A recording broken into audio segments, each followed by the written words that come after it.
guest Cudi to paint it. Turns out there's a very small amount of painting work, but then there's the dukkha of what happens in bathrooms, which is water. Water. And how they can damage. Moisture. Moisture comes in and it can damage walls, so we'll work on that.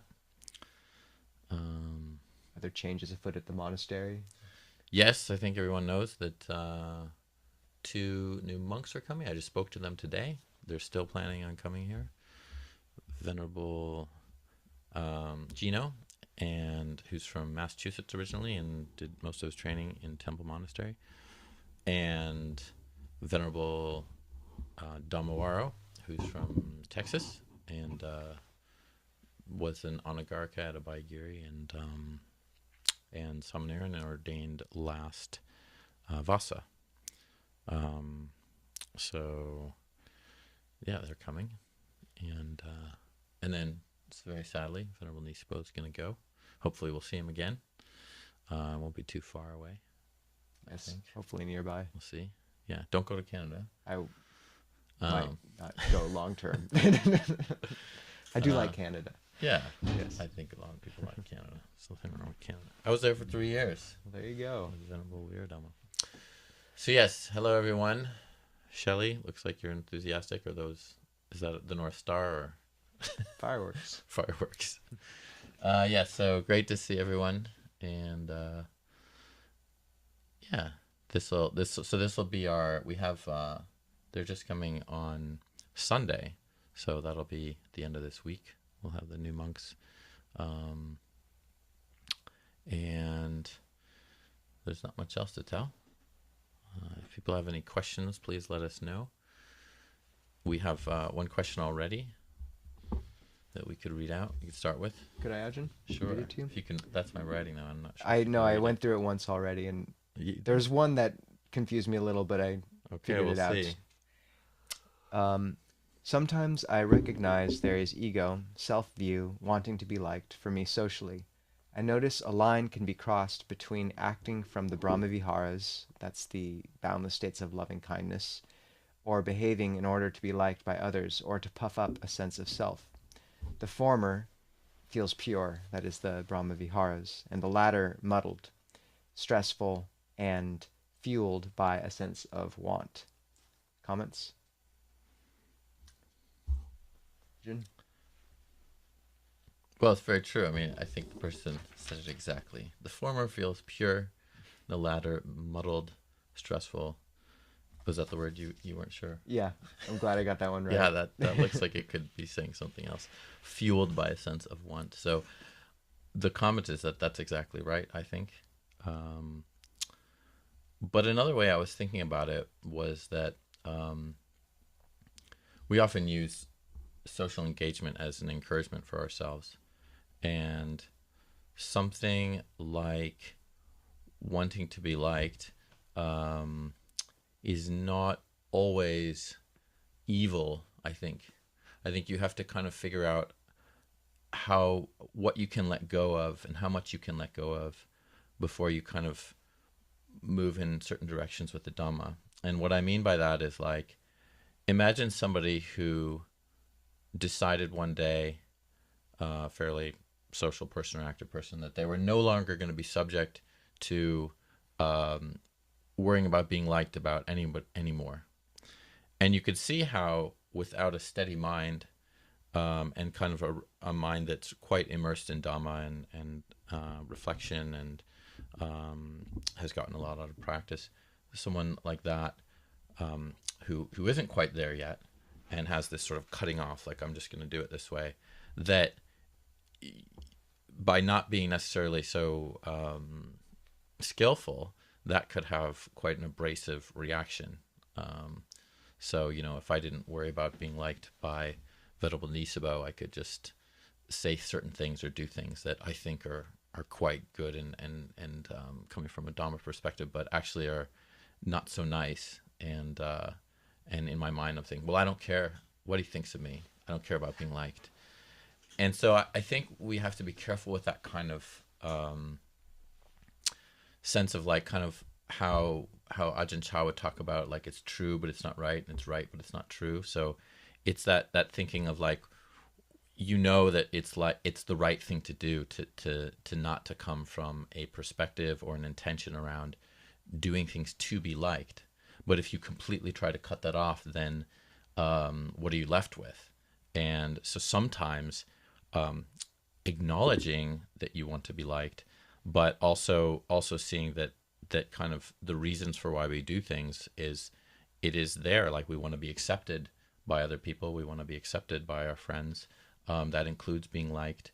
And as long as we're aware of that intention, even if we are practicing, let's say with the Brahma Viharas, the best thing I think to do in that situation is to just be aware of that kind of need for being liked, and sometimes not operating from that. But yeah, to cut it off completely seems like it might not work until one could be quite advanced. I mean, try it out, see what happens. You might lose some friends, but you also might, find out, oh, it does work for you, and it just depends on, I think, how it's used. But I think the main thing is that it's identified, and so the fact that this person is seeing that clearly, that they're doing this, and searching for that praise, and trying to kind of get away from the blame. That's really what's important, is just to see that. And it's kind of like we work with it in a more subtle way, I think, around when we decide not to do something that's going to be for someone liking us. And so sometimes we will do it, and other times maybe we'll say, oh, well, I don't actually have to do it. It's not going to have a difficult repercussion for me or the other person, if I kind of draw a boundary around this and decide not to worry about being liked by this person. So that's kind of one answer, because it seems like the person who spoke about this already sees this desire to be liked, and sees that it's not necessarily coming from a skillful place. But we have to kind of use what we have in the moment that we have it. So that's some advice. Yeah, I think what you're saying about the beauty of refraining from, say, an action that, I don't know if it's exactly what you're saying, but sort of refraining from an action which might harm another person, being kind of one subtle way to show loving kindness that kind of dodges these issues a little bit in terms of our own feeling. Or was that what you were saying about that? I think it's more like as an example, like you ask me a question, and I think in my mind that, like, well, that's an inappropriate question. I'm not going to worry about whether you like me or not. I'm just going to ignore you. And that's a extreme example, but it's sort of like, let's say you were worrying about the future, and I'm going to teach you that you don't need to worry about the future, because I don't, you should know that as a monk. And so then my way of teaching you is just to ignore you or not say anything. Sort This of doesn't like, happen too often. No. Usually it's the other way. There's a bit too much talking. But then I'm in my mind thinking, like, I'm going to do it this way because Venerable Niece, I don't care whether he likes me or not, or I'm not going to come from a place of wanting to be liked. And I'm not going to worry about that. I'm just going to completely just let that go, and he can hate me if he wants, because I don't have to worry about it. I'm not going to be subject to that being liked. And so then you kind of, I understand. Concerned. It's almost like, What because just happened? pendulum too far the other way. Yeah. It's that extreme form of like, well, maybe I do need to kind of temper this a bit, but not necessarily just like cut it off, because I'm not seeing the fact that it actually is having negative effects on you, the way that I'm answering something, and that I've just learned this new trait of, like, I'm never going to respond from wanting to be liked again. Yeah, I mean, I think that's a really good point, is that our motivations are mixed, and that doesn't destroy the efficacy or the beauty of an act. The Buddha speaks about these numerous different reasons for giving, and they move up from the sort of most basic reason is with a view to one's own benefit, like if I give, I'll receive in the future. And then all the way up to giving as an ornament of the mind, and also the one below that being when one gives, it settles the mind and calm, and it becomes joyous. So those are the higher levels, and it would be wonderful if we could always give and do good, and spread, loving kindness from those places. But the Buddha doesn't discount that sort of basic place either. And my experience is that if one, you know, does good from that place, then the beauty of the good act somehow can overwhelm a little bit even the more mixed motivations, and the glow of the act can frequently, it's still worth it. And over time, I think as one develops a taste for that, um, subtle joy of having given oneself and given up a sense of self through that, or through spreading loving kindness, then those intentions are purified. And like you were saying, Ajahn Chunda, like just having an eye on it is what we can do, because it's such a powerful force in us, the desire to be liked. And also that, like you were saying, if we've surrounded ourselves with good friends, and wise people, then usually what they are praising us for will be they're good signposts. And the Buddha says that the starting point in one sutta, the starting point of clear knowing and release is associating with the wise. And I think for this reason, I know someone says we are the average of the 5 people we hang around with the most, and I think that was a very interesting comment, and a little bit, and we're good average. I think it's all right. But yeah, we're pretty good. And just the last thing being, why are you leaving? Yeah, you'll have good replacements. But just the last thing being that the well, totally lost what I was saying. Sorry. That's all right. It's good sometimes to kind of recognize that. I love your honesty around that. Go for it. Yeah. Well, I think for the most part, when we're kind of, you were talking about recognizing. So the sense is like when we have a sense of what we're doing. I mean, when we come back to the simplicity of practice, it's often really comes back to what that saying is around, like, most of the time is that we can notice that we need to let go of something. And that's like 80% of the time we get to notice that. And then 20% kind of that 80% is when we're actually able to let go. So often it's not so easy. Like we tend to recognize things and understand things very, very quickly once our Dhamma practice starts to pick up. But then whether or not what we do with that recognition can be, it's a decision we're making. Like, what do I do once I know that I'm coming from greed, hatred, or delusion? But it's also like sometimes you just can't let go. And so, for example, like with this question, it seems to be a pretty difficult thing for most people, including myself, I would say, just coming from my own perspective around letting go of that sense of wanting to be liked, and all the time. It's just not easy to, to kind of completely divorce oneself from that. Because of that, as we were talking about very early on a couple of months ago, just that tribal effect of just wanting to be accepted by the community you're in. And humans seem to be hardwired to want to be accepted by their peers and their friends, and can get quite depressed and sad when they're excommunicated. They're not allowed to be with their friends. So this kind of runs very deep.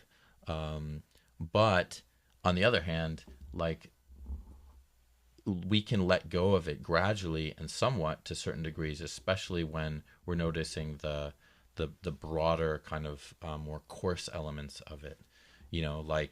Like I'm thinking of sometimes when people are obsequious, so like you just kind of like you've offended somebody, and then you kind of kiss up to them in some way, and that's not quite your motive, and it's not very beautiful. It's kind of like those creatures in the dark crystals. You remember?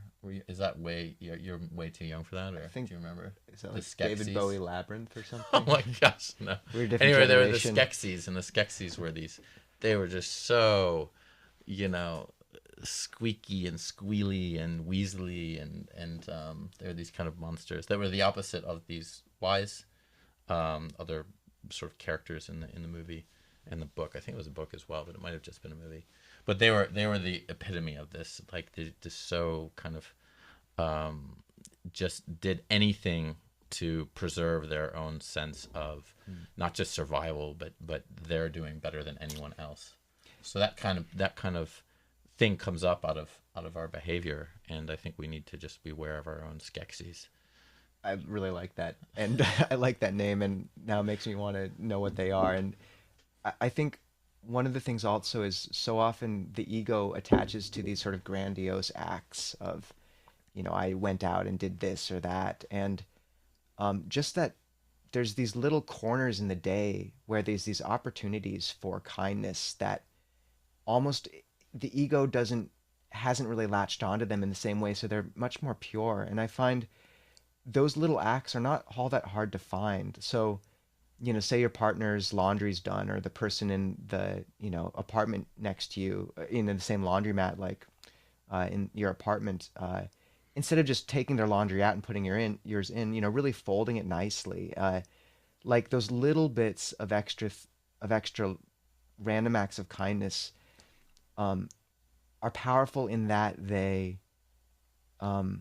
ego doesn't seem to have found them in the same way, usually for me. And just to remember that in this path, there are no small acts or big acts. All acts are equally powerful in some sense, in terms of, not in all senses, obviously, but the intention's paramount. So these little acts can carry great power. And somehow for me, they do move under the surface of the ego frequently. And also just to say that when I do act out of wanting to be liked, but a good act, frequently just pulling back my proclivity to laud myself to the other person right away.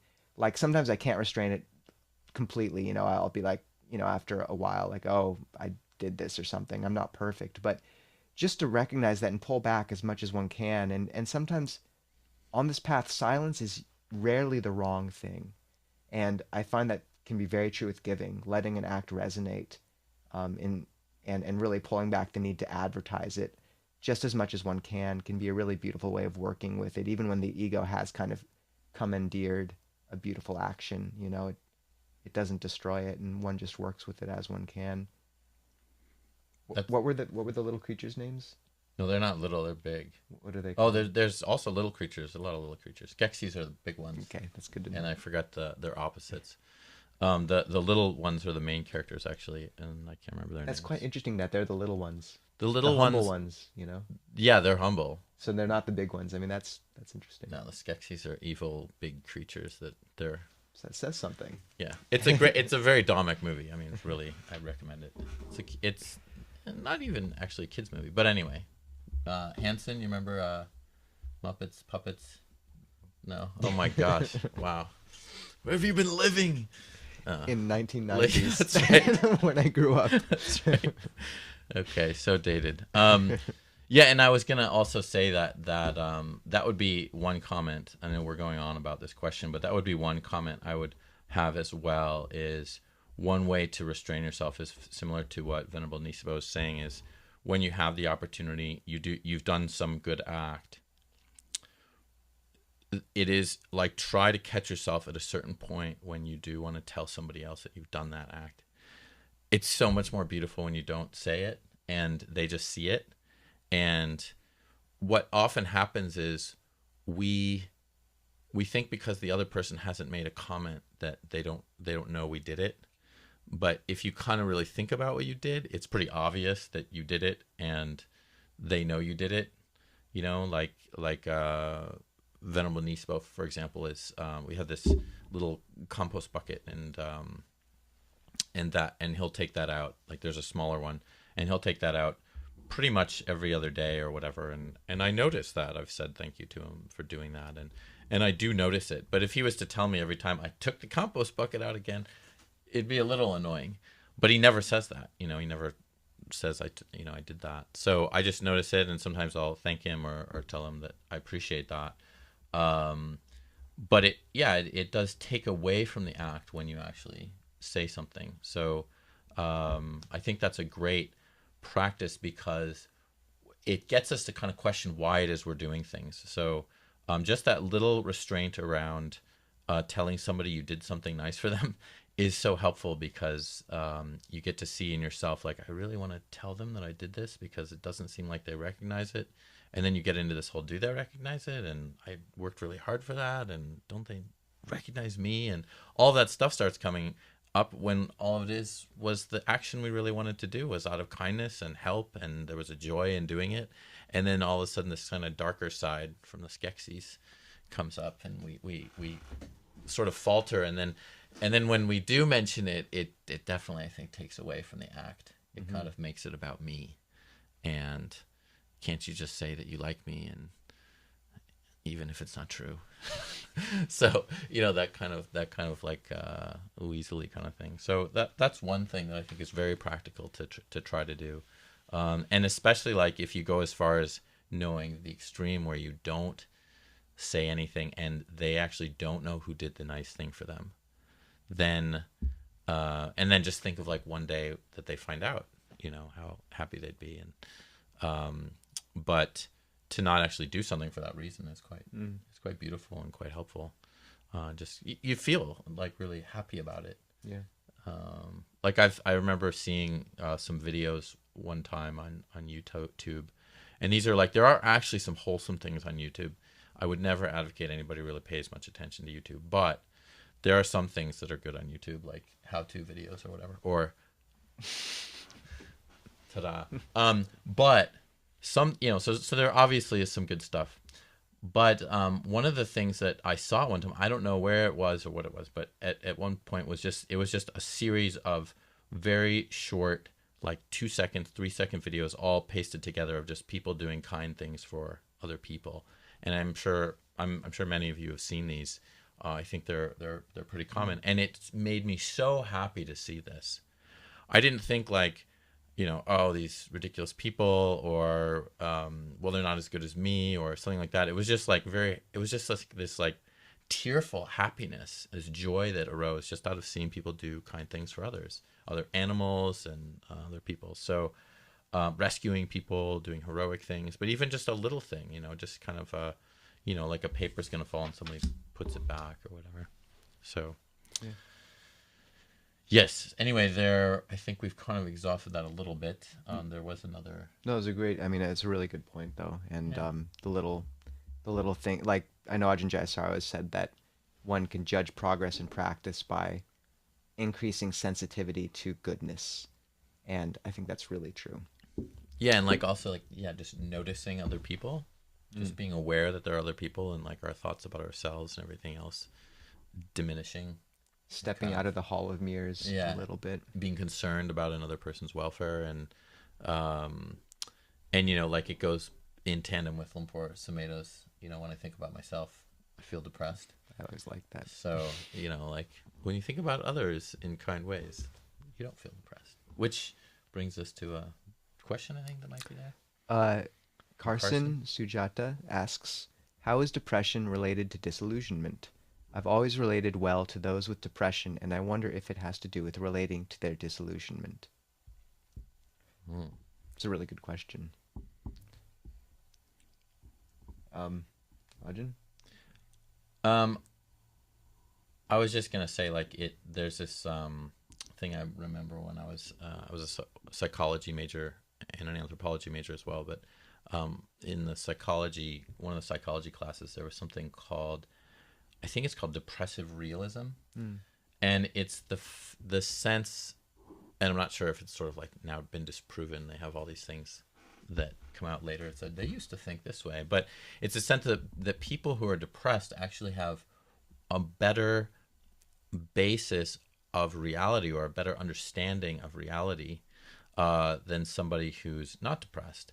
And so like we can say something like, if they're playing like they're gambling or something, they might have a real like, well, I'm just gonna lose, that's how it is with these things, or whatever it is, or certain situations, but maybe that's not necessarily like a reason that being depressed is good or anything like that, but it is an effect around um, a sense of of a little bit more realism. But if Carson's question is more around a sense of that sort of world weariness, that kind of sense that like, oh, I'm tired of the world, I'm not interested in it. It doesn't hold that kind of attractive regard for me, and there's a sense of like kind of like, is there a way out? Which the Buddha talks about as sort of a requisite for seeking a way out and understanding the Four Noble Truths. I would say that the healthy response to that is not necessarily depression. It's more a sense of like worldly sadness that like it's not tainted necessarily, I would think, by the negativity of depression and the self-focus of depression, but it's more a sense of realism with like, yeah, it's just how the world is. It's sad. There is suffering. People do suffer, and none of us can actually alleviate everyone's suffering in the world. We can't do that. We can't get people to the whole world to stop suffering, or animals, or cruelty, or all of these things. So there ultimately has to be an acknowledgement that there is sadness and dukkha, and I think that's where that I would more relate to that word disillusion around. Yeah, it's not like all these things that people keep telling us to run after and go after, and what are prized and most important in a worldly sense are not really that important, and it's we only have a finite time to live in this particular life, and we really need to be careful. And so for me, that's more of a sense of like, oh yeah, like I need to wake up and take care of my time, and how it is I'm being in the world, and take care of my mind, because the world has that inherent dukkha and sadness in it. And so then we go to the cause of that dukkha, and to the release of that cause. So that's how I would think about it. But I don't think that I think the negativity around depression, and the difference between depression and sadness would be more I'd aim towards sadness as a result of that disillusion, and that depression doesn't have to be the result of that. Yeah. Yeah, I mean, the Buddha said that, there's two reactions to suffering, and it's bewilderment or a search. And there's a really well-known sutta called the Upanisa Sutta, Requisites, which is also referred to as transcendent dependent origination. And it's this amazing sutta that goes through the 12 links that give rise to suffering. But then instead of suffering leading to more avidya, ignorance, and the cycle compounding and more suffering, in this sutta, suffering leads to faith, and faith leads to joy, and joy leads to rapture, and rapture, so on and so forth, to realization. And it's this acknowledgement that when I think when we begin to see through the veil of what in the world isn't worthy of us, there is this depression, or when the world betrays us because it's changing and there isn't an external refuge in that way, then either we can become bewildered by that and fall back into those old cycles, but also there's an opportunity there for something new to manifest, and for one to really look for something that is stable, and for a spiritual path to open up. And I think we all have that sense of when, depression can open up a space, and if someone is in the right conditions, in the right place, then that can really be an impetus for them to begin to search for something beyond that. And there's a really beautiful word in the canon that Ajahn Chunda was referring to as world weariness, which is called samvega. And it is this pivot point where someone sees through what they've been so fixated on, and sees that it's not worthy of them, and begins to search for something else. And for me, I think that's really accompanied by a sense of exploration and excitement and feeling like you're being led into something that was meant for you that's truly worthy. Because I think, yeah, it's understandable that people are depressed. The culture that we've grown up in does not hold up ideals that are worthy of our hearts, and we all feel it in at some level, I think. Some more than others. And I think it really comes down to, we're in Plato's cave, and you begin to see through the shadows that have been playing all your life. And it's the difference between someone lowering their eyes out of exhaustion, and that I think is depression, or turning the head. And sometimes the difference between those two movements can be just as simple as keeping your back straight and your head upright with a certain amount of dignity and control, even through those dark places in life, to the point where you can turn your head towards the light at the others, behind you.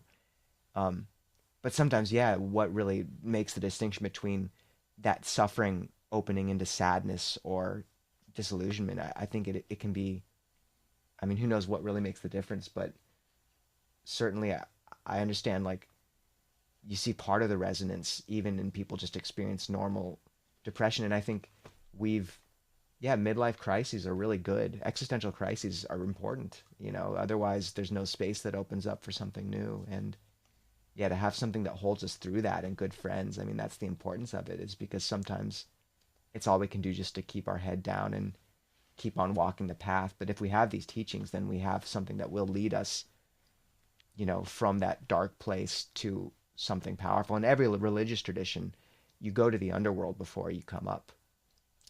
It's the hero's journey. So I think I certainly had that coming into robes. I hit a really dark spot where I was just exhausted, and then I stepped into a Baigiri and met you, which you forgot, but it's okay. It's your hair. I don't. It's the hair and the beard. You've aged. The beard. Yeah, you had a beard. And yeah, and Oh, then that guy. I didn't actually have a beard at that point. That came later. But yeah, and that was what turned me. But it took me crescendoing into a place of really seeing the dead end. Hmm. Yeah, I was thinking. Oh, that right there. Um. Yeah, I was thinking how, really difficult it is to, as you're talking, like we talk about things that are inspiring, and how it is the path is so wonderful to discover. For me, I think that the difficulty that arises much more naturally around these aspects is this sustaining. And while many people have an interest around things, it's so easy for the mind to move towards the world, or to move towards just distraction. Essentially, we come back to greed, hatred, and delusion, and it's so very hard to keep up our intentions. And so, as you were talking about this search, and essentially the noble search that the Buddha talks about, for me, it's not like, it'd be nice if like the path in for just anyone who picks up the Buddhist teachings is you just get like totally inspired, and then it's just all uphill, and you don't need any more sort of interest or ways of kind of figuring out how to sustain yourself. And I think that's an unfortunate delusion people have if they think that most practitioners are that way, or they're the only ones who are having difficulty with sustaining their practice or sustaining their mind on some of the topics we talk about here, or whatever it is. And so that's just one of the things also that I think is important to acknowledge around the path, that it's not an easy path to invigorate oneself about. For example, just take peace. Peace is peaceful, but it's not anything that the world teaches us that's really worth it, because it's kind of boring, until we really recognize that, it's there might be something not exciting about peace, but actually it's kind of what we yearn for. It's like we're happier when we're not so sped up and drawn into desire and out of control, and like leaping from log to log and kind of on this sort of journey towards death very quickly. We want to, just the idea of being able to slow down and seeing things much more clearly and understanding is quite helpful. But to tap into that on a daily basis and to understand, basically, to have this like intense motivation every day to keep our minds steady and mindful and be very observant with the Dhamma and our understanding of it. It's quite a hard thing to do, and so I just want to kind of illustrate that as a sense of sometimes the way we talk about things, in terms of they're inspiring and they're interesting and they help us kind of see the path in a particular way or what they illuminate things, but to make that the path really illumined, to really see things very clearly, we have to figure out ways to sustain ourselves. And for each of us, it's different. For monks, for example, a lot of monks need to have some creative interests or things that are helpful to them to keep their sort of interest in practice and Dhamma going.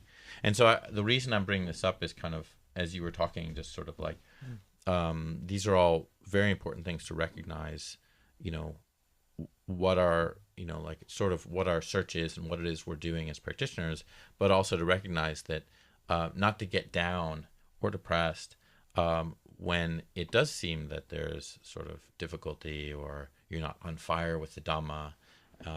And, it's just like, as soon as I can just get on the sitting cushion, the better at every moment.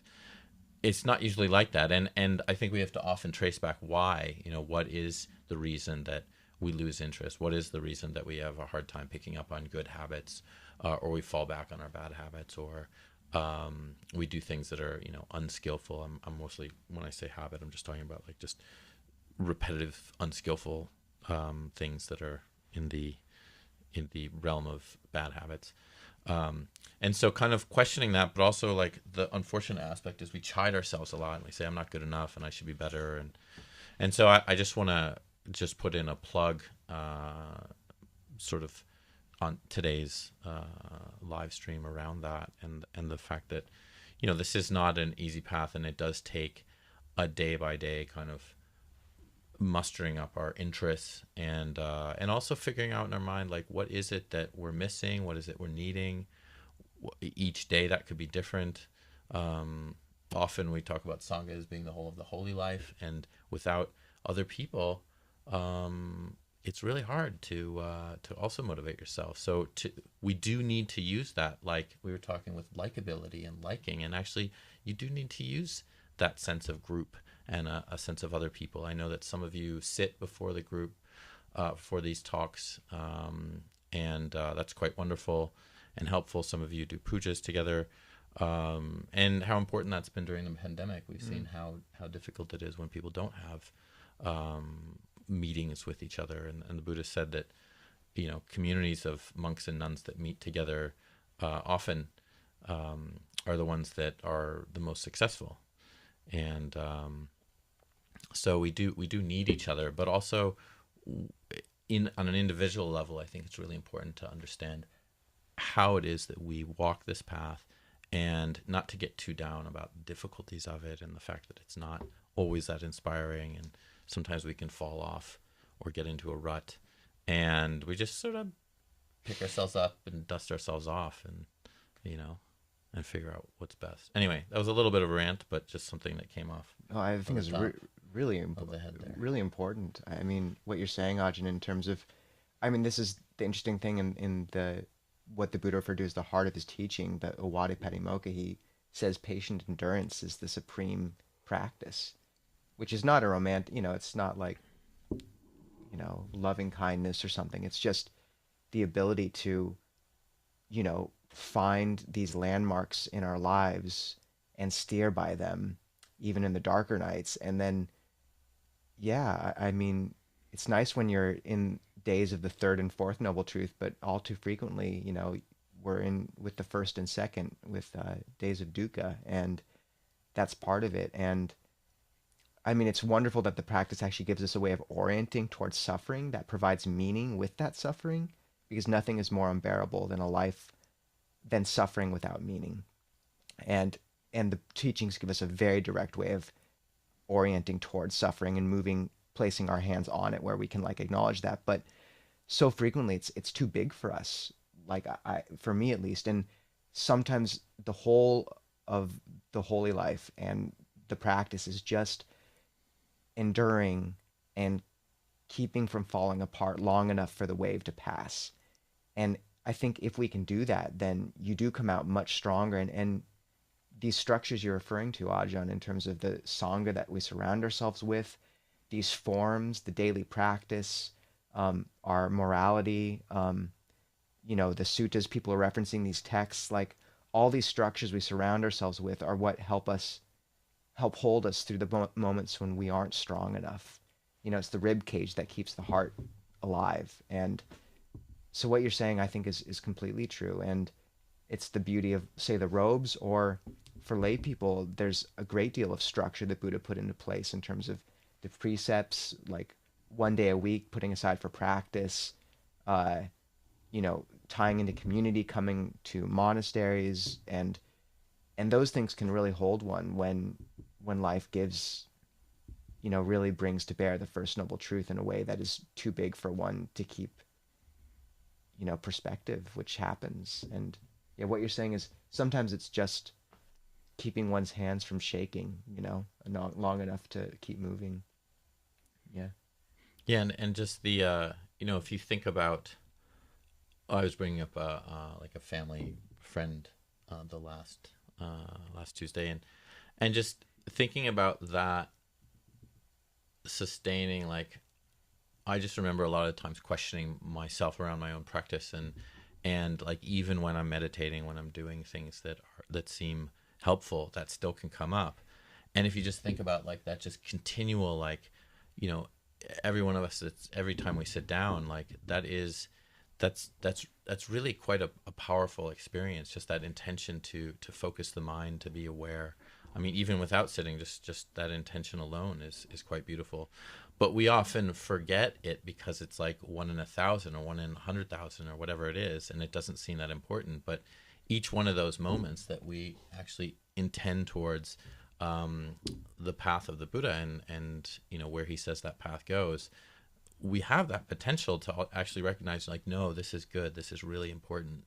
It's like kind of like a family member who says, no, we're gonna have dinner together, and we're not gonna use our phones anymore at the dinner table, and we're gonna all sit down, like twice a week we're gonna do this. And then that happens, let's say, for 10 years, and there's a lot of begrudging around it and this and that. But then later on, like, maybe the kids in that family are like, my dad or my mom like really was insistent about this, and in my family, like we sat together twice a week, no phones, talking to each other about what was happening in our lives. And like, it might seem really boring sometimes and just annoying, and I don't want to be there, and not this again. But then it's done, and then it becomes like this whole long history of good practices and good events that we can say, oh yeah, that was really quite helpful and quite beautiful, and it's like becomes a tradition.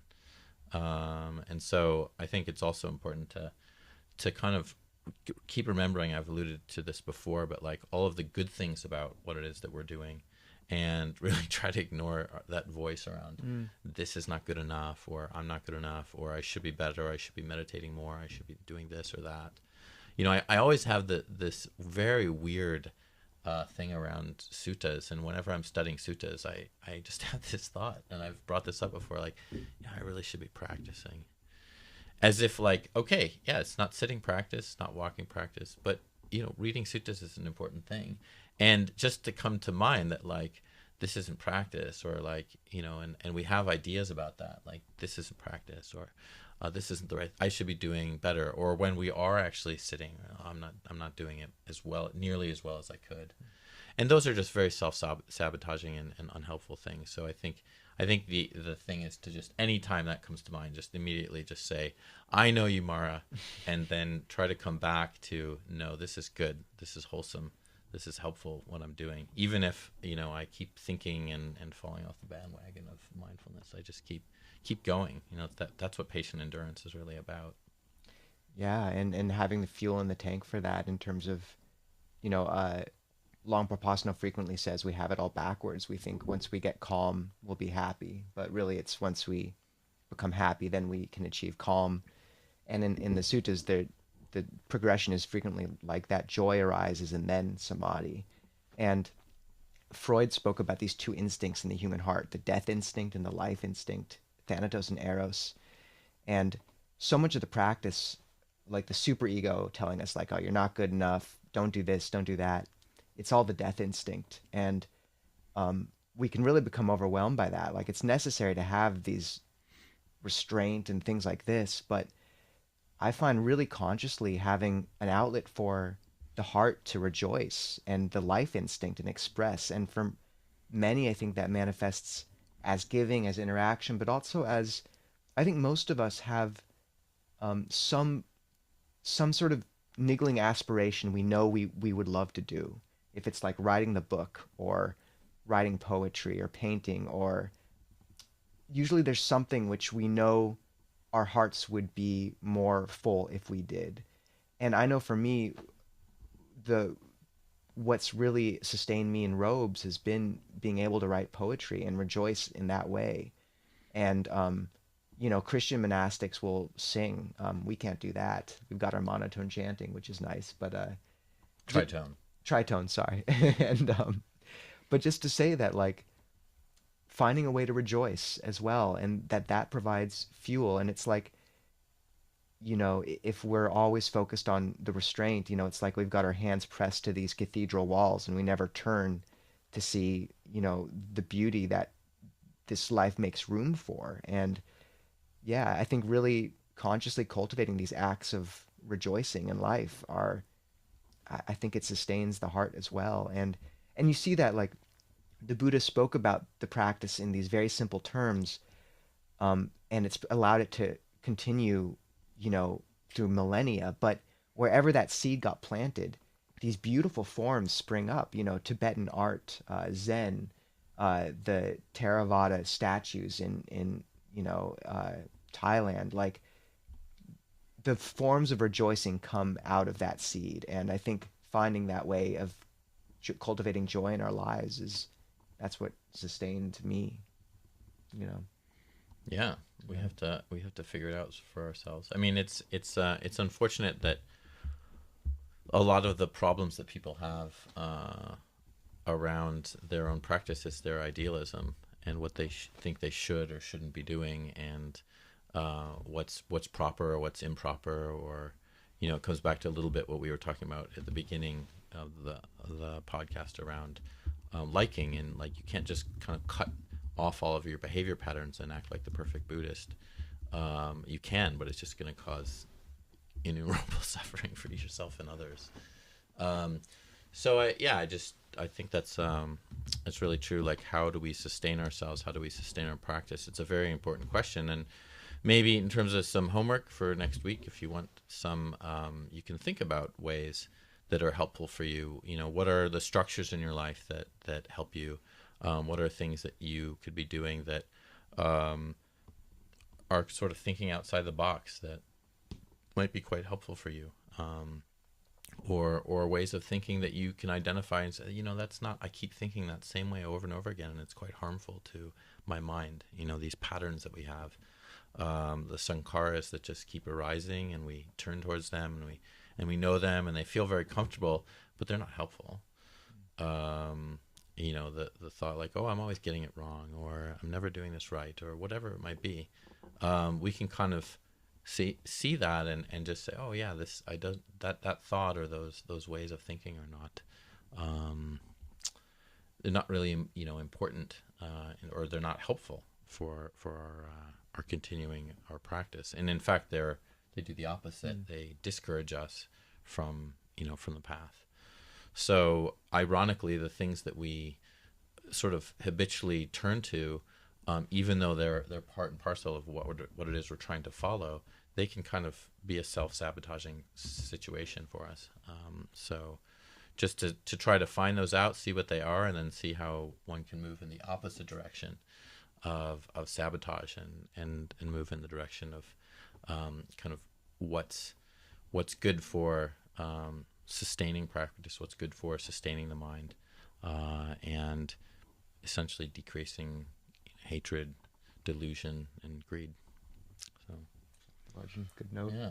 Yeah. And some of those other questions I noticed, we keep saying we'll get to other questions, so please try to bring them up again next time. Just also want to acknowledge Colleen above had asked about equanimity, and just a brief thing about equanimity is around, if you kind of think of equanimity like you're on a balancing beam and there's a lot of things distracting you, and equanimity is being able to stay on that balance beam. So you just keep falling off, and then you find one day that you have enough strength and steadiness that what it is that you're experiencing is not actually causing you to fall off that balance beam, and you can stay on it. And something that would normally seem very uncomfortable and difficult is sustained by you, so that you're able to be with that experience and not fall off. So, something that would blow you off the beam or whatever, knock you over, that when one notices that, one sees like, oh yeah, this is what equanimity really is. It's like that the vicissitudes of life are no longer as troubling, and then that we tap into that and we learn from that, and then we can get stronger and stronger around that, so that the balance beam actually feels very comfortable, and we don't necessarily think we're going to fall off, and we see that through our own actions that we no longer are falling off. But it's not I think it's the near enemy to equanimity is indifference. So that can be a problem, is kind of thinking that it's more of like not caring or having no care, and that's something one needs to watch, because there's still the other Brahmaviharas operating when we have equanimity, and there so there still can be loving kindness or compassion, mudita, and we don't become like indifferent or like beings that are unemotional or uncaring, like robots. That's not the goal of the Buddhist path. So I heard Ajahn Amaro say that the difference between equanimity and just not caring is equanimity doesn't have the meh quality. Yeah. So I thought that was a good way of putting it. Yeah. Good. With that, please have a good week, and Venerable Nisabho will see you on Friday at 7 a.m. 7 a.m. on the 2nd. The 2nd of April. Which is Ajahn Cunda's... Oh, we're going to turn this off right now? Okay. Be well and take care. Have a good week.